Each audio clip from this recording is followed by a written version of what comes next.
Mm-mm. Oh, Jen, I wish we had picked some intro music. Yeah, I know. Hello, everybody.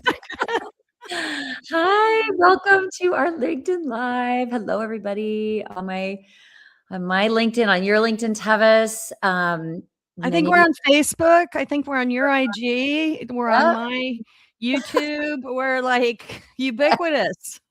everywhere. You cannot avoid us or this conversation. So, Well, you definitely cannot avoid this conversation, or you shouldn't avoid thank you. this That's a good. conversation. That's a good thing to say. Yeah, yeah, yeah.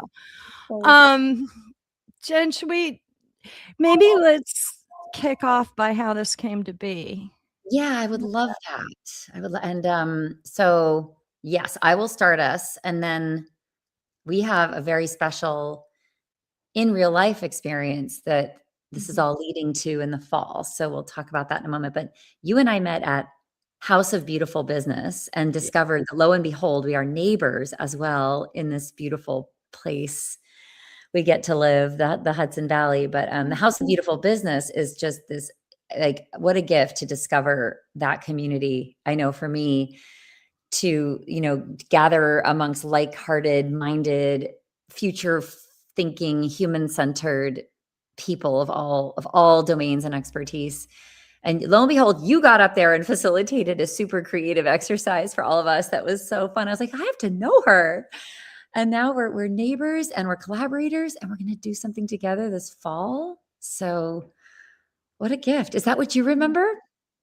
What else have you? Yeah, and I think the context of, house is actually kind of important, um, and I'm just gonna tell everyone, I have had a concussion, so if I speak slowly, it's Mhm. because my brain and my tongue are relearning The dance. to dance, yeah, although speaking slowly is, actually maybe a gift these days with so much coming at us, right? Mhm. Um, Yeah. so what's interesting about House of Beautiful Business, and I think it's interesting for all of us who work in the leadership space because, or the culture space. So many of our gatherings focus on that specifically. Hmm. And they might pull in influences that are impacting it. But what's really beautiful about House is it kind of pans out and it acknowledges that none of corporate culture, organizational culture, none of Mm. leadership exists in a vacuum. It is all impacted by what is going on in the world around us. Yeah. And what's really beautiful about House, and I'm sure there are other gatherings that do this beautifully as well, is that it really asks that larger context, that big, beautiful, and frightening world context of how are these microcosms of corporate culture, of collective culture, being impacted by the forces in the world? And that seems to be so much richer because it allows us to acknowledge that how we think and how we respond is Mm. part of the macrocosm, not just the microcosm. So Mhm. that gave us a fertile ground to begin to connect, not only as leaders in these cultural spaces and leadership spaces, but as human beings who are navigating a very challenging moment of change. And so we just started talking and Mm. going to boot camp together, although I haven't been back in a month because of the noggin. Yeah. Um, Noggin. and Mm. uh, gave us kind of coffee talk of how do we actually live through this? How do we continue to lead through this? And how do we continue to create through it? And Yeah. every time we got together, it always seemed like there were so many more conversations to be had because this is an ongoing consideration. And so that's in my mind, that's the nexus, right? Is Yeah. let's share this. Let's share this. No expertise per se. No, I've got it all figured out per se, but more a sharing of what we are figuring out along the way. Yeah. Yeah. It's like sort of follower led or student led. And I think a lot of us who, you and I both were entrepreneurs and built pretty, what were considered quote unquote successful companies, but it's been a real living in this world now and being really present to how are we supposed to show up? Like, how are we needed and what voice is needed from Yeah. us? I think we've both spoken really openly about, the vessel of me and you shape shifts. And sometimes you might be facilitating, sometimes you're learning, sometimes you're a student being facilitated by others, sometimes you're the learning exchange and community is the point, and it's so not hierarchical. And I think we're getting to this place of realizing that it the death of the expert, this idea that someone's going to come and save us, this idea that someone's going to give us the top 10 tips and it's going to like answer all of our questions. The world isn't linear.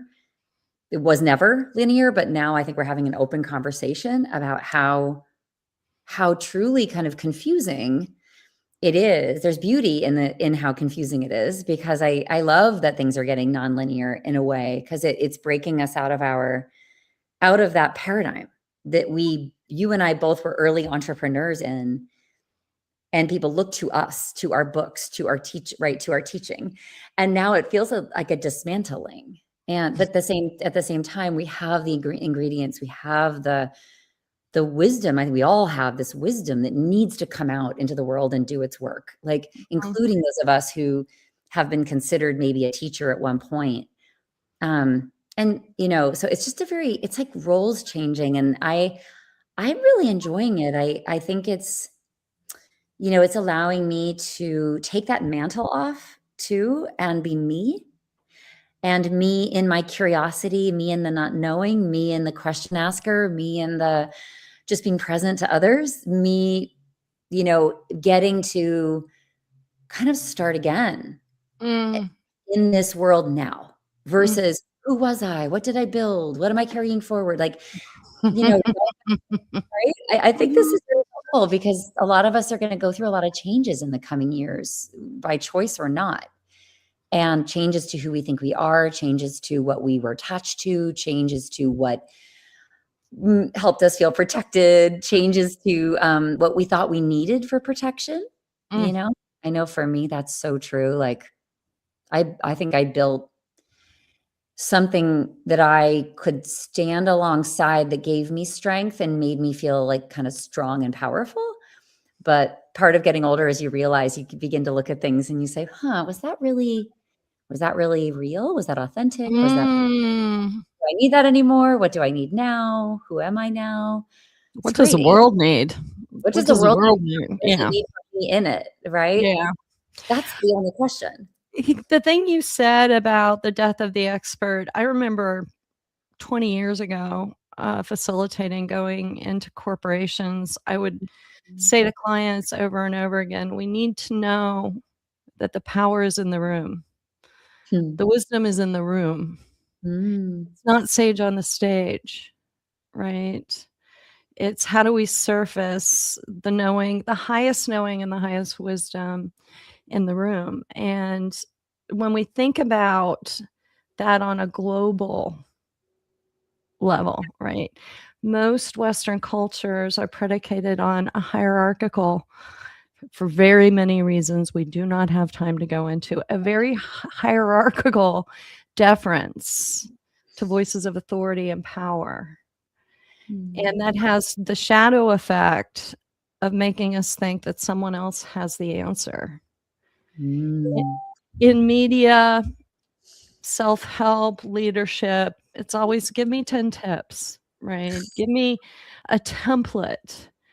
Give me a Hmm. best case, a best practice, right? And all of those are predicated on a different set of situations, and they're predicated on what has come before. And when you're in unprecedented times, when the rules of engagement are being erased, that's when we really have to ask ourselves, how much am I waiting for someone else to tell me what to do? Mhm. Mhm. And, Ain't no Superman. Ain't no Superman coming, baby. It's you and me. the cavalry is not gonna save you, like, certainly, and in a way, the institutions are working against us in a way. Like, I think we've really seen that to be true. I think, I know I have. So, the ones you thought were partners are not, Mhm. and that's been a cruel realization.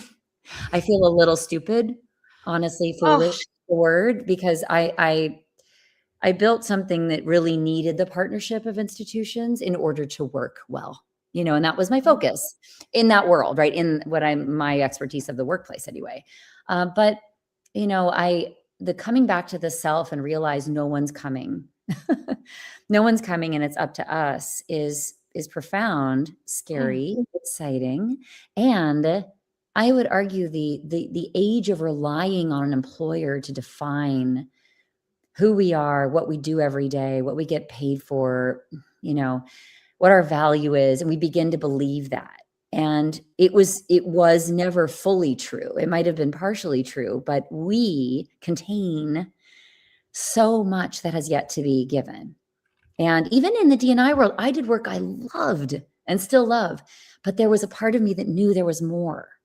And and I was beginning to get very restless after 20, 25 years in a field, because I think that's so natural to evolve, continue to evolve. And anyway, so I always say, like, I share that I was beginning to outgrow the house that I had created, like Alice in Wonderland, with the head up through the roof and the arms sticking out, and who am I meant to evolve into next? What is the next? The hermit crab looking for the bigger shell, like, or the different shell. Like, I got to move out of the shell, and then I have to be totally exposed on the beach as a soft body and search for that home and have faith that that next shell is there. And mhm, and the soft body naked on the beach is what a lot of us feel like right now. Like, mm. what was my home? Like, was it the we're not meant to stay necessarily in the same home our whole lives. Like, is that okay to say? Like, and what is our job here on earth? Like, what is our job? Is to change. Our job is to evolve. Like, my responsibility to my loved ones, to my community, is to continue to stay extremely awake and super flexible and really adapting and really listening. I think that is our job. And we need humans on scale, I think, to be whatever encumbrances and structures that we're used to, that are comfortable, that are holding us back from that inquiry. I think we should be questioning right now. Mm. Well, we have no choice. Well, yeah. Well, We have that no is choice. So many metaphors came to mind, as you were talking. I was, thinking about the canary in the coal mine, that too. right? That someone discovered that if the canary stops singing, it's time to get The hell the out. hell out of the coal mine. I'm thinking about the year of the snake that we just came out of.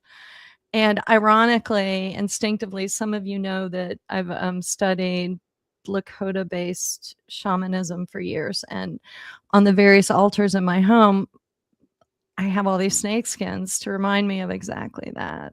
Mm. And of course, the butterfly soup that every caterpillar must become. So Right? uncomfortable.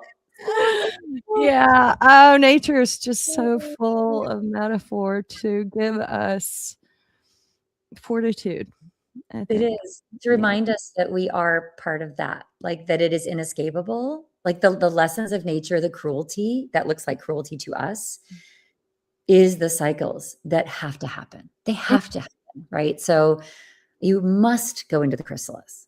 You Yeah. There is no life that you've at least been living bravely and courageously and truthfully. Maybe you can skirt it for a while, maybe you can avoid it, I certainly like, I wanted to evolve, but then when the evolution actually happened, I fought it with everything I could because I want to survive in the current form that I know. I want that. Of course we do. And I think just the humanity and the grace to have for ourselves and others in the change process that is wrenching, changes our shape. I mean, something as fundamental as our shape, right? Like that feels like you're taking this limb, you're taking that limb, this is my body. What do you mean? It's not going to look the same. Like, and Wow. that is like terrifying, but also like necessary, beautiful. So putting ourselves in these places, of transformation, like real transformation is painful. And like necessary, but I guess I sit with the question of it's a good medicine. And Mm. that it is absolutely something we avoid until we can't avoid it any longer. And when we avoid it as long as we can, then it happens to us. And I think that's something I think about a lot. The preparation for and the expectation for the cocoon that's ahead of Mm. you is so important. I mean, it kind of happened to me as notwithstanding my best intentions to be good at change.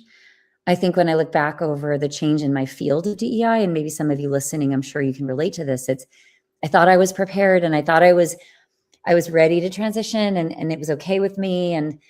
But I think it's a different level of courage to prepare yourself for change and to actually push yourself through the canal.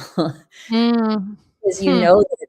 that it's coming. That it's coming, but to be courageous enough to make decisions on that and have the sort of intuition to say like, this is coming and I am readying myself. Like, is there a way we can, because when change happens to us, there's a lot of damage that's possible, or like I think of it as collateral damage. Mm.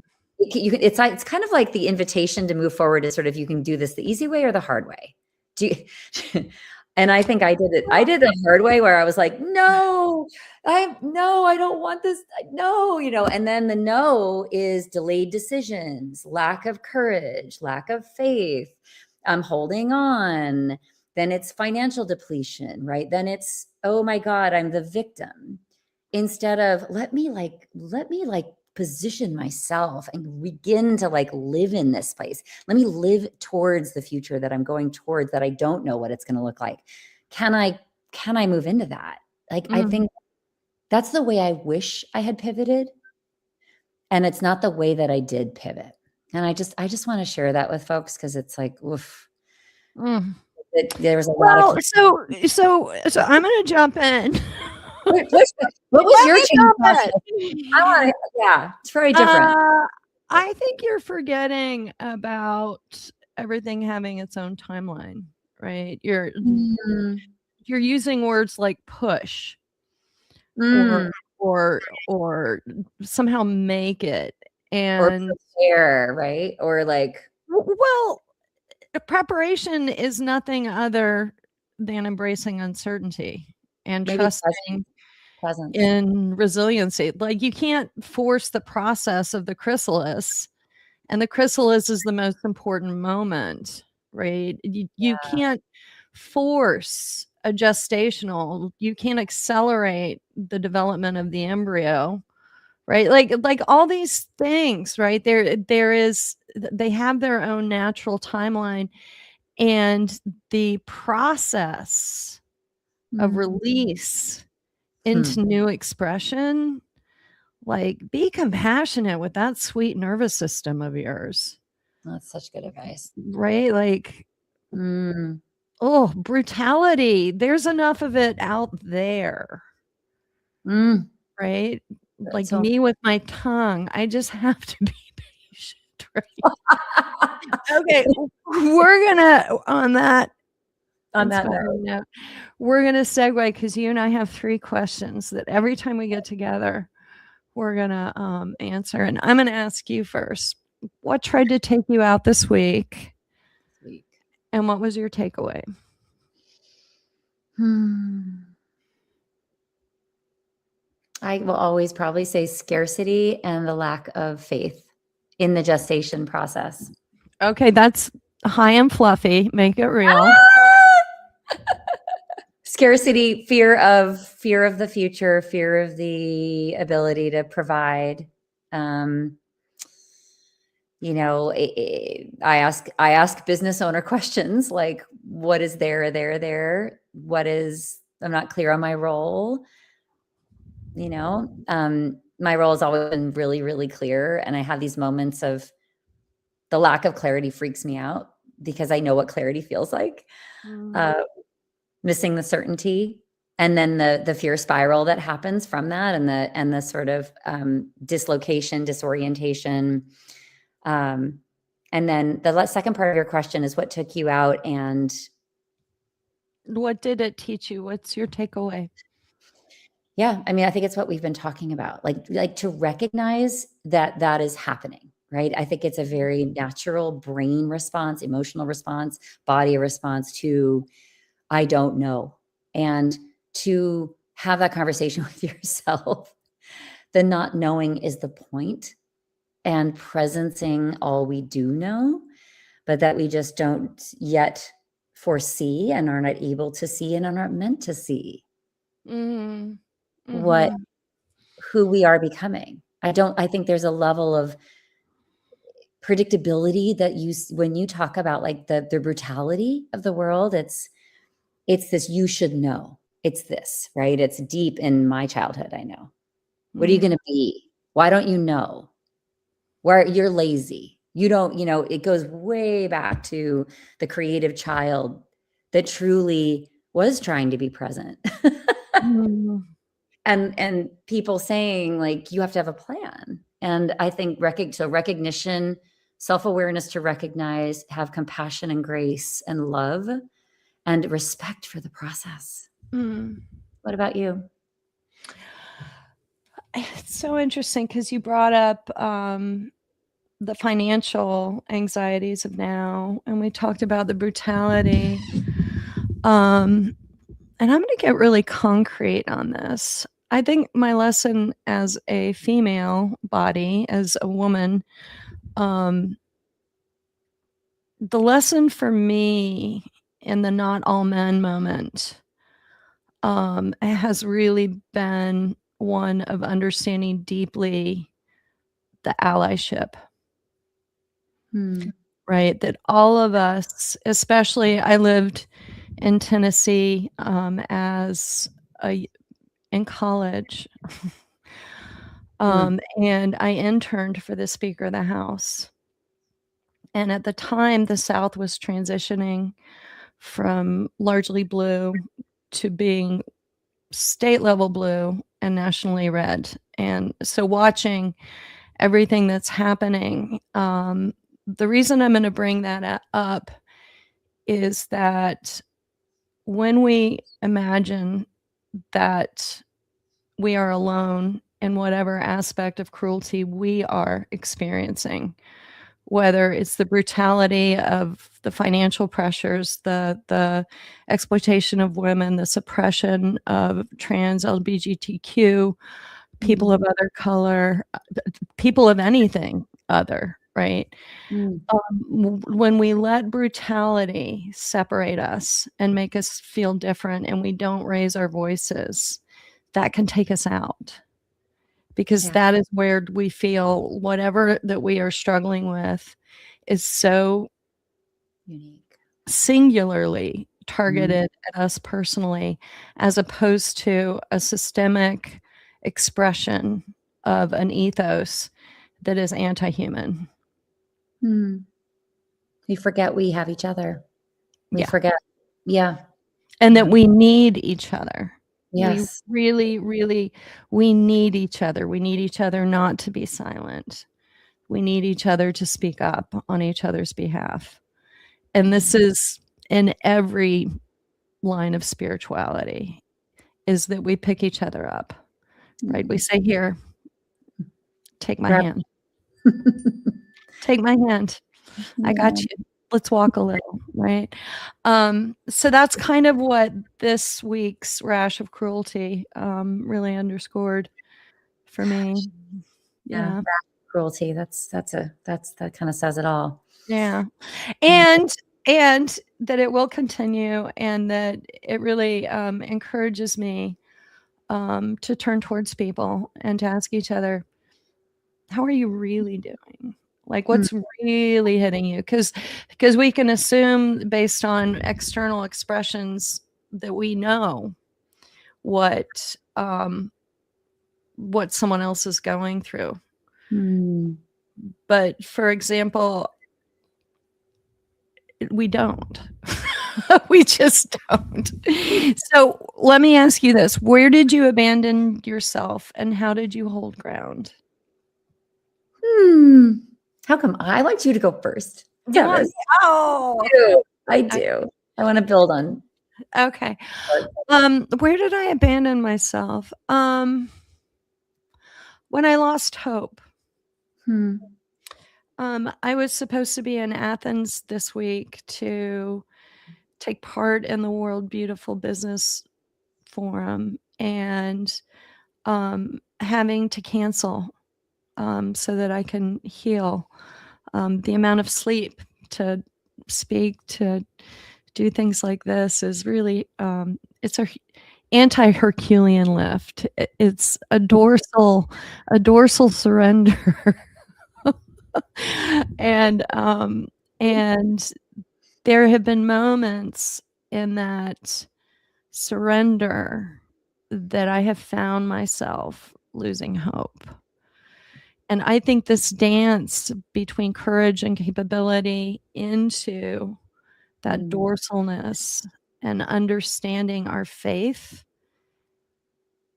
that this is part of that unpredictable timeline. This is part of that incalculable gestation, right? And really watching the inner narrative, because that inner narrative can make such a difference in the gestation time. Yeah.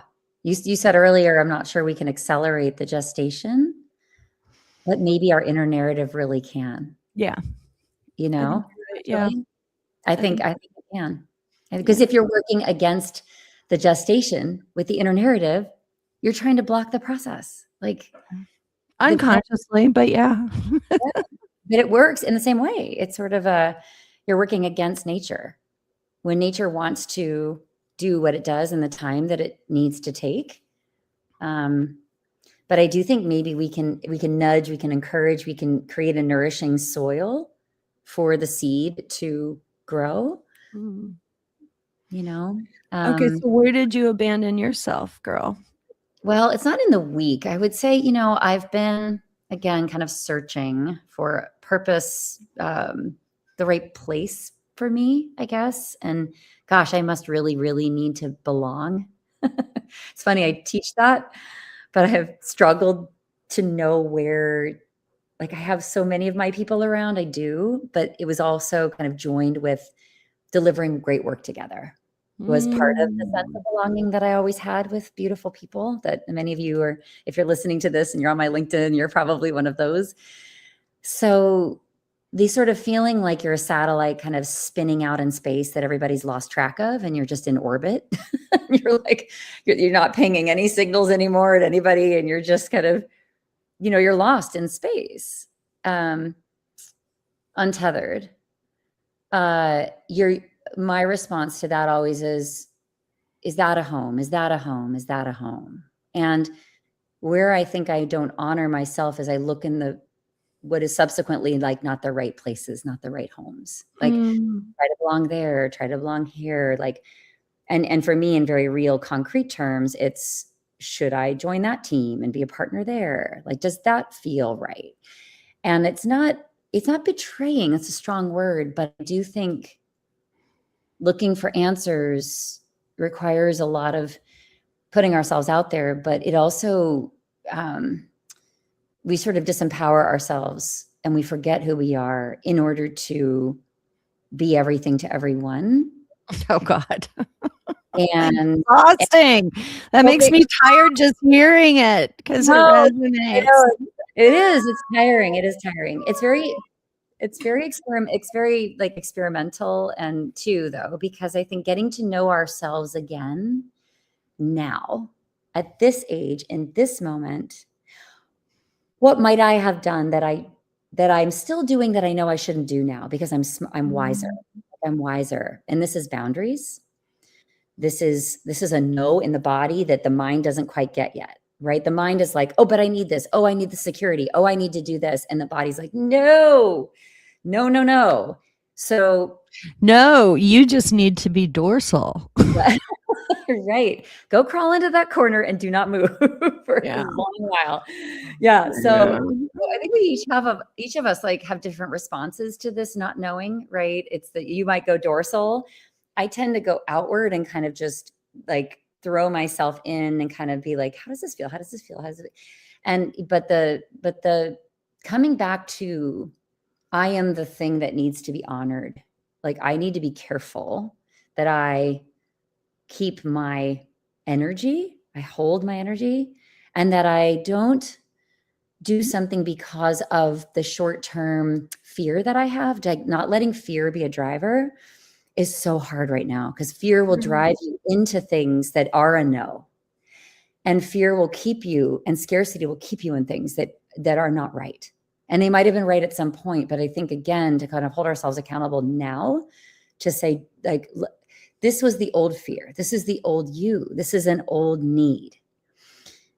Can we somehow kind of see that for what it is and like not put, it's funny with astrology, you'd hear like, don't make big decisions this week. Don't create new partnerships. Don't like, sometimes that's the message and you're reading this and you're like, I wonder, where am I betraying myself right now? Like, where am I actually like putting something in place that doesn't speak to who I am now and who I want to be? So I think that it's so concrete and I apologize for that. It's just, but it is, to me, this is the way I try to belong and feel belonging. And it can be, there's a dark side to everything. There's a shadow, and the shadow of not belonging and loneliness is looking for home. And in looking for home, where do I align and does that feel right? And do I honor that when it doesn't feel right? And what do I do about that when it happens? Right.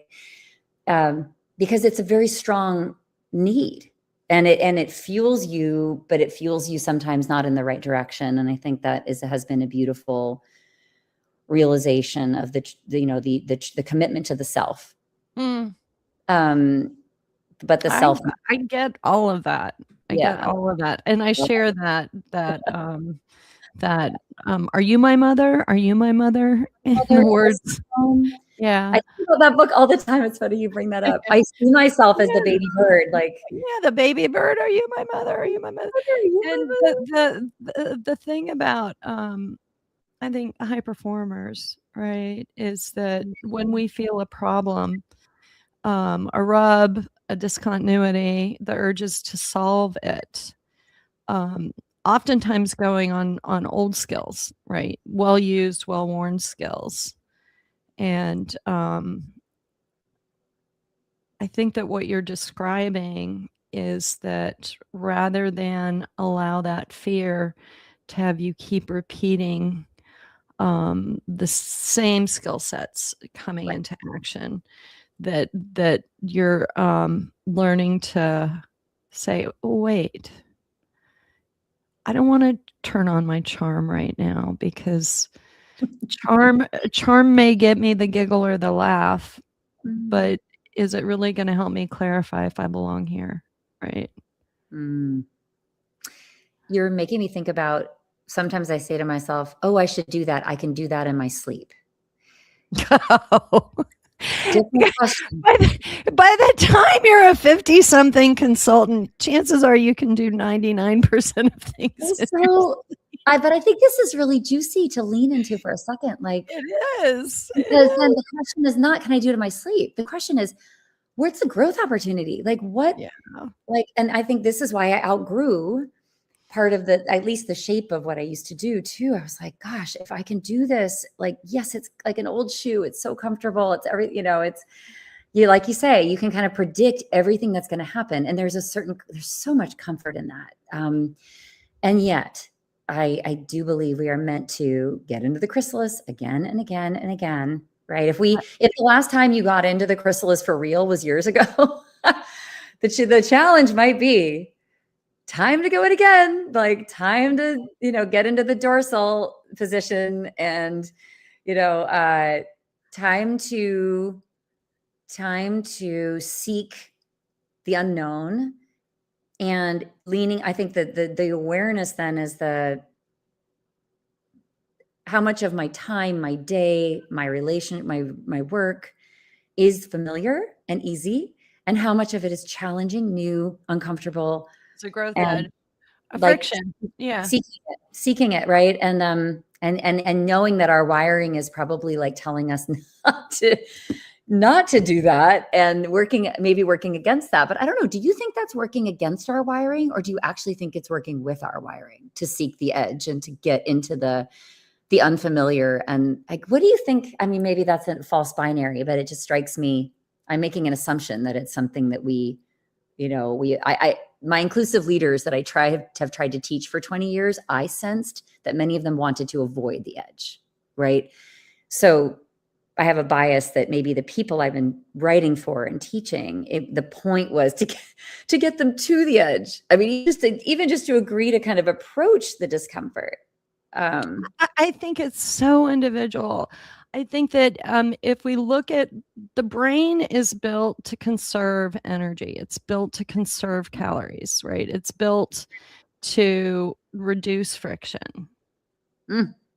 So that is true for a lot of us, but so much of this goes way deeper into how did we win as a little kid, right? If we won a playground skirmish as a little kid by going into the heart of the beef, if our parents encouraged that behavior, like it's just so idiosyncratic. So we could look at it culturally, we could look at it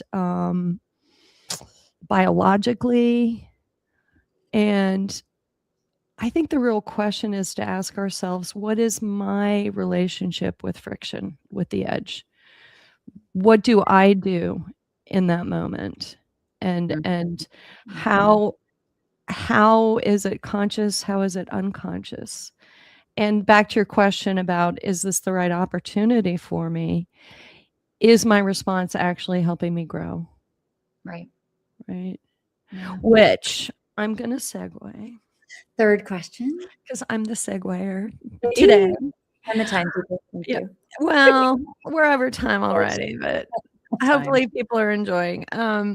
What's the one thing you're carrying into the weekend that the world actually needs from you right now? Oh. Do you want me to start?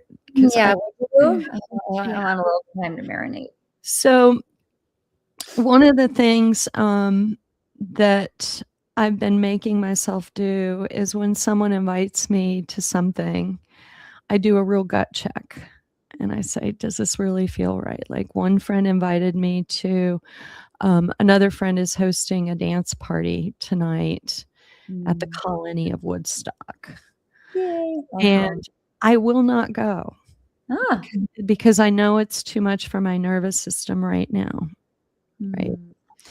But another friend last night invited me to a music performance in a chapel in Saugerties. And I went with the caveat, with the agreement with myself that I would go as long as my nervous system, my brain, all of that was on board.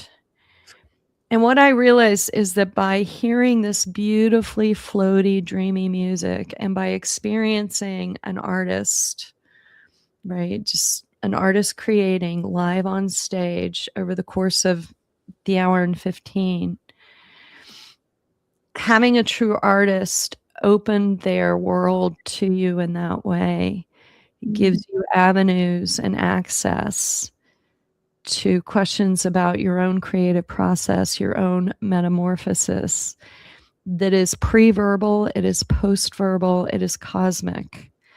And it has this stroke of grace of stirring your soup in ways that you can't articulate, but you can feel.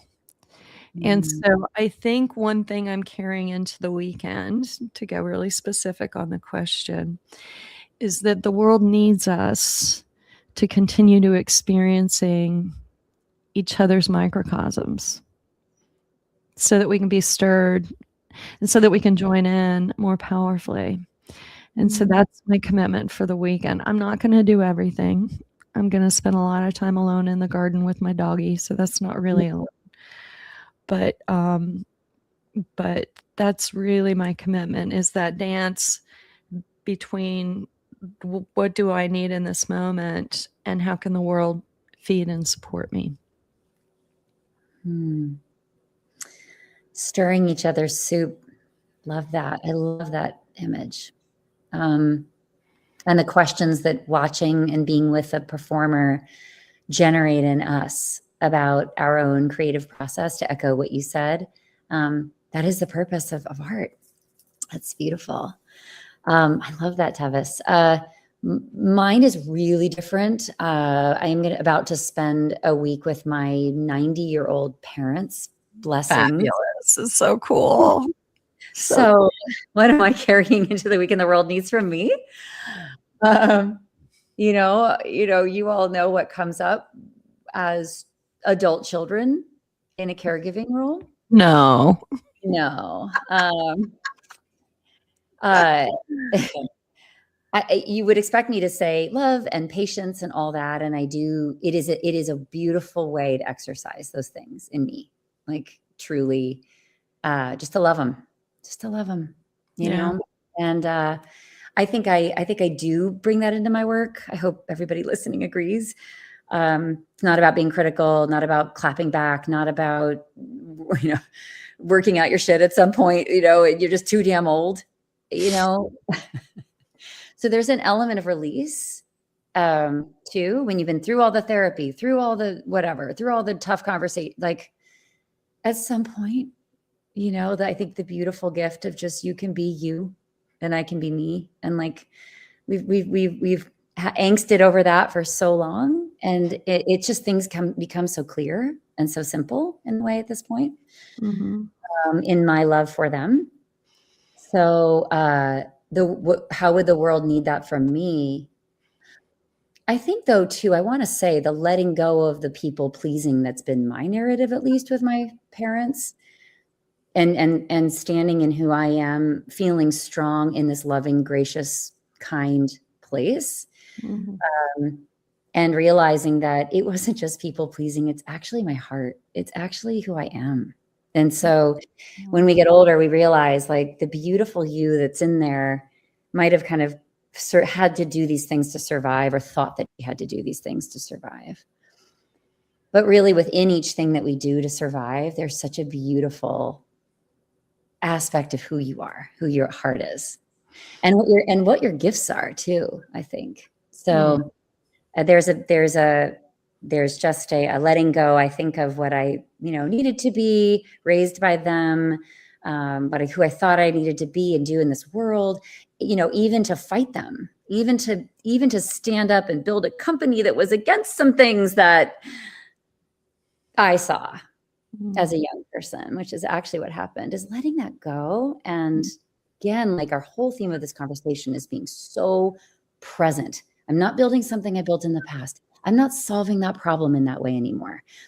I'm not that kid, and the liberation that happens in the menopause transition is the letting go. I think of these younger versions as women of ourselves that made choices for so many of these kinds of reasons, and the liberation that felt, the freedom we finally realize we have, I think at this age, feels categorically different. It truly feels like a different life that's starting. I feel that. So, and the parents is an interesting context, because you can see yourself in all those eras, right? When you are spending time with the people. Revisiting the selves of Christmas past. Selves of Christmas past. Oh yes. So anyway, I am going to celebrate the growth that I've had, the liberation that I've worked so hard to achieve, and yet the ability to love love the humans that were there through the whole thing.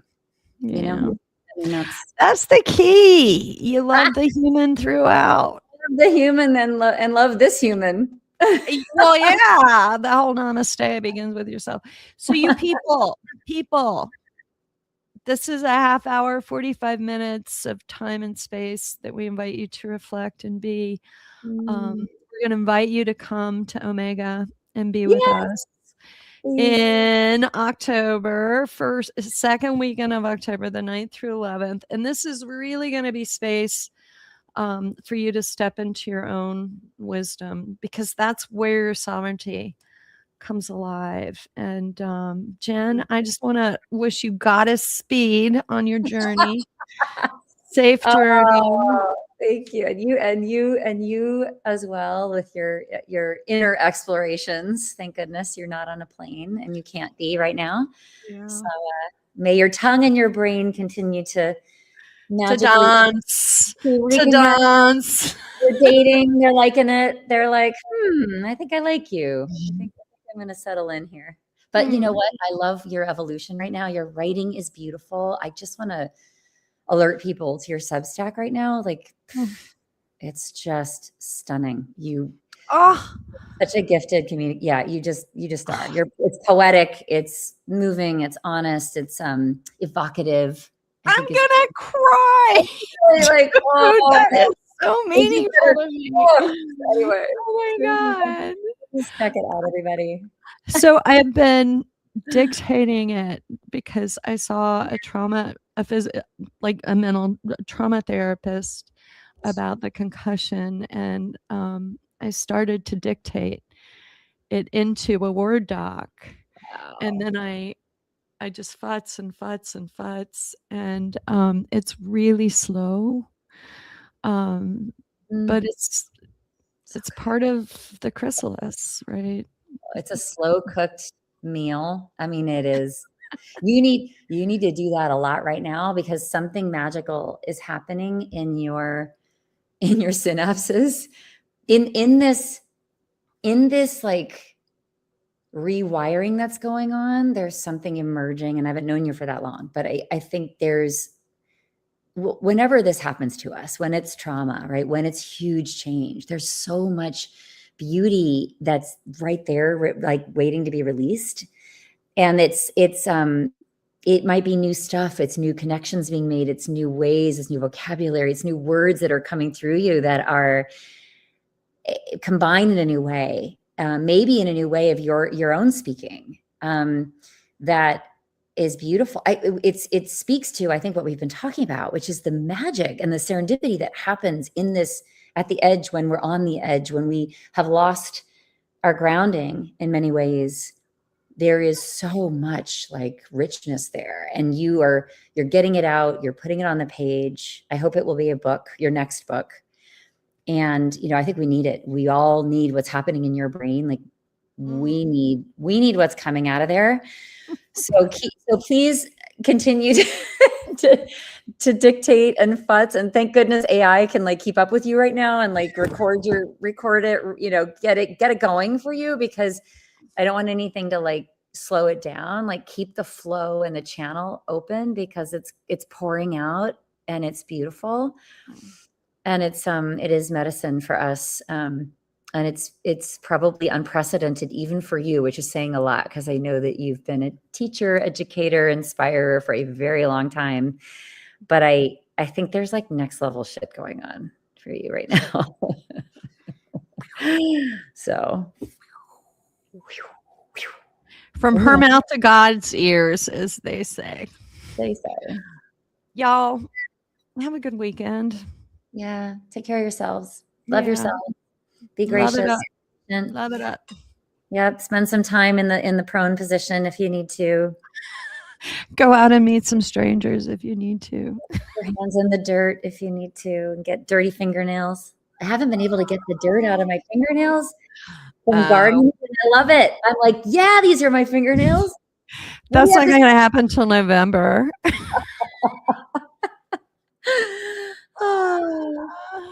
On that note, love y'all. Here you go. Oh, look at that beautiful place. Oh, I love it, love it. I'm gonna go get dirty too. Get dirty. Check us out our Omega session, everybody. It's October 9th through 11th. It's up here in the beautiful place that we live that Tevis just showed you, and the big tall trees, the beautiful birdies singing you into your next evolution. Like, come be with us, eat amazing, amazing, healthy food. So nourishing. I'm looking forward to it. I love being cooked for. Oh, man. Anytime I go a place where they cook for me, I'm just like, thank you. What a And I blessing. love to cook. It's just being taken care of. Yeah. Think of it as summer camp for grown-ups. Yeah. Yeah. Well, thanks, Tevis. Thanks, Jen. Thank you, everybody, for joining us. We appreciate you. See you later.